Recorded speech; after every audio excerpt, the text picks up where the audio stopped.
오늘은 최근 투자 이슈가 있었던 사업 아이템 3가지를 살펴보도록 하겠습니다.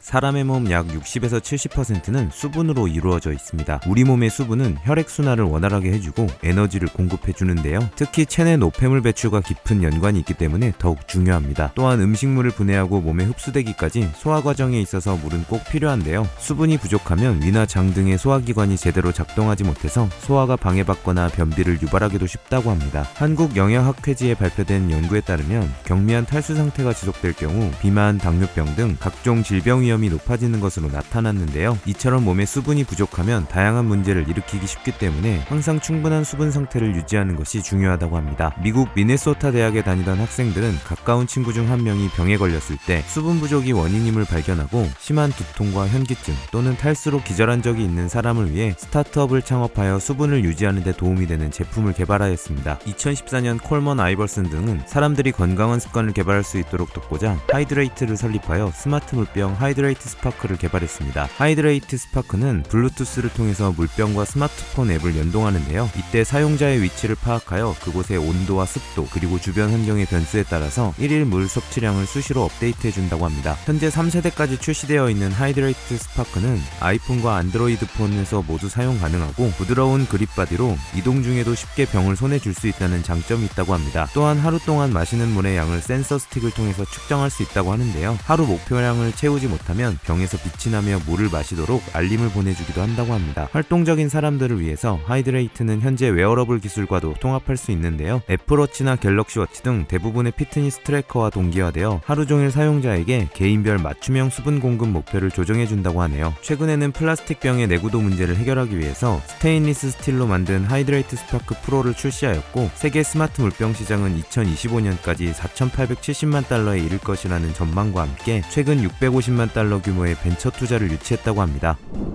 지난 12월 베트남과 인도네시아의 스즈키컵 준결승이 국내 축구 팬들의 이목을 끌었습니다. 축구 이외에도 인도네시아에서는 한류 열풍이 불고 있는데요. 인도네시아에서만 네이버 웹툰의 월간 사용자 수가 690만 명을 기록했으며 한국 드라마에 자주 등장하는 라면의 경우 인도네시아에서 라면 매출과 점유율이 매년 증가할 정도라고 합니다. 또한 2억 7천만 명에 달하는 인구와 풍부한 자원에서 비롯한 아세안 영내 1위의 거대한 경제 규모와 중산층의 급속한 성장 등을 바탕으로 25조 원 규모의 거대한 홈케어 서비스 시장이 형성되어 있습니다. 그런데 과거 인도네시아 홈케어 서비스 시장은 표준화의 부재와 심각한 정보비 대칭 등으로 인해 대부분의 서비스 공급이 지역 기반의 영세 사업자나 고객의 개인적인 인맥을 통해 이루어지는 입주가 정보 파견이 주를 이루는 파편화된 시장이었다고 하는데요. 2010년 중후반부터 모바일 기기 보급률과 최저임금 그리고 1인 가구의 급격한 증가 등의 이유로 온라인 플랫폼 기반 파트타임 가사 도우미 서비스로 빠르게 재편되는 중이었다고 합니다. 이러한 기회를 놓치지 않고 인도네시아에서 스타트업이 한 곳 설립되었습니다. 2017년 인도네시아에서 김대현 대표에 의해 설립된 OK홈은 현재 자카르타 수도권 전역 및 제2의 도시인 수라바야 광역권에서 청소 서비스와 방역 및 소독 그리고 에어컨 관리 서비스 등을 제공하는 종합 홈케어 서비스 플랫폼입니다. 고객이 오케이 하실 때까지 멋진 홈클리닝 서비스를 제공해드린다는 뜻으로 이름을 지었다고 하는데요. 주요 고객층인 주부들이 이름만 듣고도 고개를 끄덕일 수 있도록 쉽고 직관적인 명칭을 생각했고 이를 통해 서비스를 쉽게 설명할 수 있었다고 합니다. 김대현 대표는 한국에서 정규 청소 커리큘럼을 수강하고 자격증을 획득한 뒤 인니에서 직접 청소를 하며 인니의 집 구조에 맞춰 어떤 세제와 청소 도구를 쓰는 게 더 효율적인지를 확인하며 매뉴얼을 작성했다고 하는데요. 사업 초반에는 오케이홈에서 청소를 담당하는 컨설턴트에게 직접 청소 교육을 하고 함께 고객 집에 다니며 추가 교육을 실시했다고 합니다. 오케이홈은 앱과 홈페이지를 통해서 예약을 할 수 있고 홈페이지에 자신의 집 크기와 침실 및 욕실 수를 입력하는 시뮬레이션 서비스도 제공하고 있으며 최근에는 월간 구독 서비스도 시작했다고 합니다. 차별화된 서비스 품질 관리 체계와 자동화된 앱 기반 예약 시스템 등을 바탕으로 현재 시장 1위 플랫폼 사업자로 가파른 성장을 이어가고 있는 오케이홈은 최근 33억 원 규모의 시리즈 A 후속 투자를 유치했는데요. 포스코 기술투자, A벤처스 등이 참여했다고 합니다.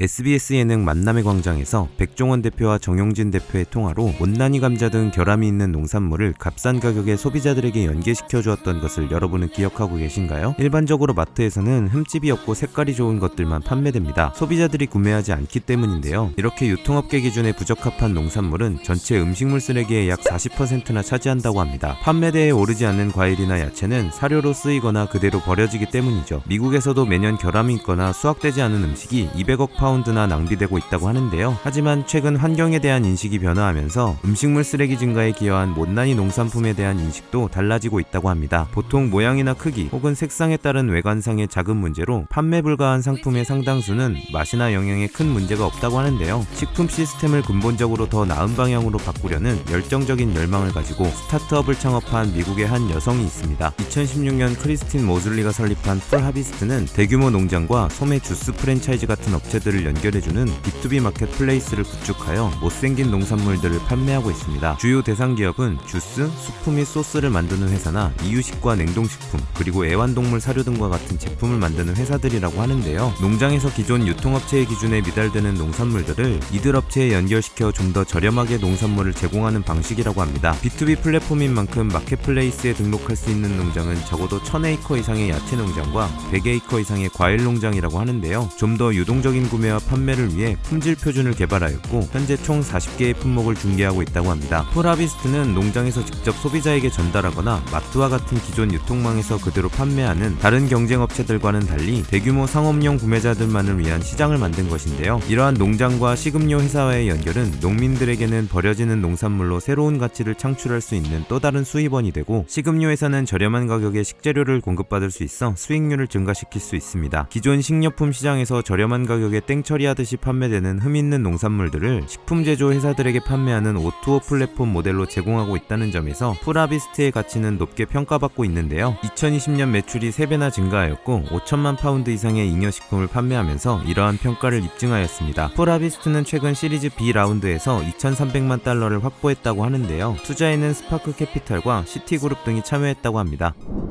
오늘 보신 비즈니스 모델들이 창업 아이디어를 떠올리시는 데 도움이 되셨다면 좋아요와 구독, 알림 설정까지 부탁드릴게요. 요즘 뜨는 사업 아이템, 소자본 창업, 스타트업 외에도 다양한 창업 정보가 궁금하신 분들은 지금 미핑 캠퍼스에서 만나보세요.